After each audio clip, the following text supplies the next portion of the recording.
श्री शिवाय नमस्तुभ्यम। स्वागत है आप सभी का हमारे चैनल में। दोस्तों, आज हम मार्गशीर्ष अर्थात अगन मास के शुक्ल पक्ष के सोमवार को महादेव के दागा खोलने की कहानी सुनाएंगे, जिसे सुनने मात्र से ही सभी मनोकामनाएं पूर्ण हो जाती है। महादेव का यह दागा पादों में बांधा जाता है और मार्गशीर्ष में शुक्ल पक्ष के सोमवार को खोला जाता है और इस दिन केवल ज्वार के आटे की चूरी बनाई जाती है और इस दिन अन्न नहीं खाया जाता। आइए शुरू करते हैं महादेव के दागा खोलने की कहानी। एक राजा था। एक दिन राजा रानी से कहता है, रानी, आपने जो भाद्र मास में दागा बांधा था उसे खोलने का समय आ गया है। मैं शिकार करने जा रहा हूँ। तुम मेरे लिए ज्वार के आटे की चूरी बनाकर रखना, मैं आकर खाता हूँ।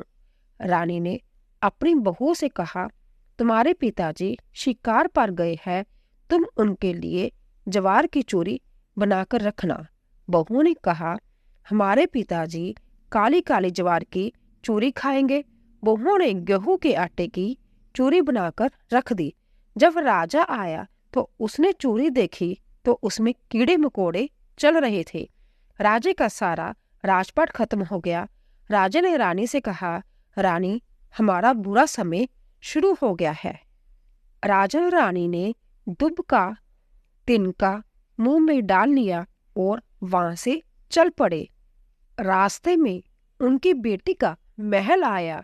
जब वह रानी अपनी बेटी को मिलने गए, उनकी बेटी जब अपने माँ बाप से मिलने आई तो वह हीरो का थाल भरकर लाई।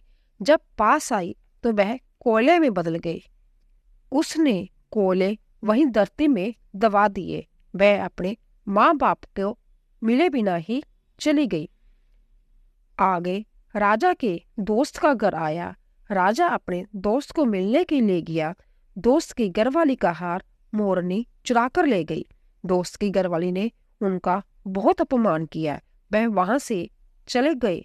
नदी के किनारे रानी को भूख लगी तो राजा एक मछुआरे के पास गया और पूछने लगा कि तुम्हारे पास एक मछली है। तो मछुआरे ने जवाब दे दिया। राजा ने बहुत मिन्नतें की।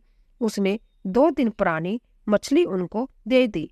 जब रानी मछली को पकाने लगी तो वह जल में गिर गई। जब राजा पास आया तो उसने पूछा, भी मछली कहाँ गई? तो वह रानी रोने लगी। फिर राजा ने कहा, कोई बात नहीं, हमारा समय ही खराब चल रहा है। आगे रानी को नींद आने लगी। राजा ने उसको ईंट का सराना बना दिया। उधर दूसरे देश के राजा ने ऐलान कर दिया कि जो सुबह 4 बजे उठकर मेरे दरबार पर आएगा, मैं उसको आधा राजपाट दे दूंगा। रानी वहां पर अकेली रह गई। उसने आगे जाकर एक संत की कुटिया देखी और संत को सारी बात बताई और संत की बेटी बनकर रहने लगी।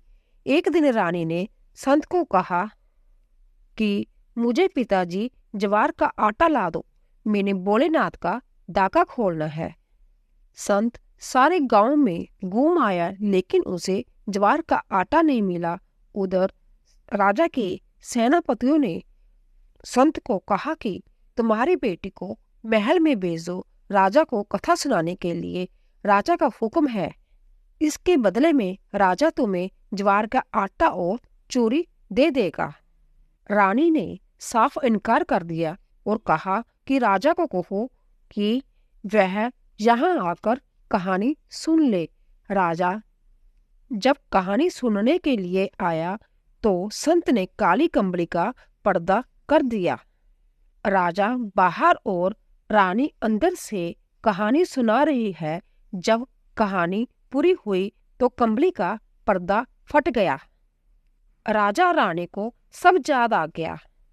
राजा रानी को देखकर मुस्कुराने लगा। संत राजा को मारने आया। तब रानी ने कहा, पिताजी, यह राजा मेरा पति है। किसी समय भोलेनाथ की हम पर क्रोपी हो गई थी, हम अलग अलग हो गए। संत ने राजा रानी को विदा कर दिया और रानी के हाथ में एक दही का मटका दिया और कहा, अगर रास्ते में दही फट गया तो समझना कि तुम्हारे पिताजी का देहांत हो गया।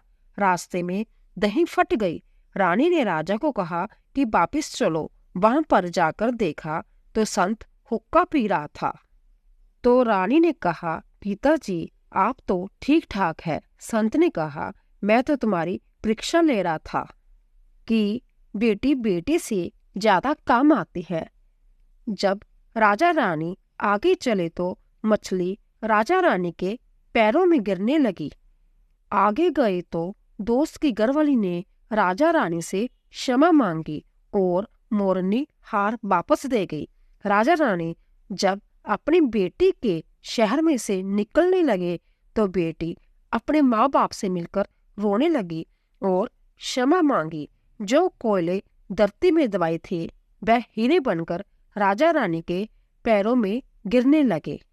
जब राजा रानी अपने देश पहुंचे तो सब राजपाट पहले जैसा हो गया और वह पहले की तरह रहने लगे। उन पर भोलेनाथ की कृपा हो गई। हे भोलेनाथ, ऐसी कृपा सब पर बनाए रखना। जय भोलेनाथ की जय। जाते हुए कमेंट बॉक्स में ओम नमः शिवाय लिखते जाइए। आप सभी का धन्यवाद।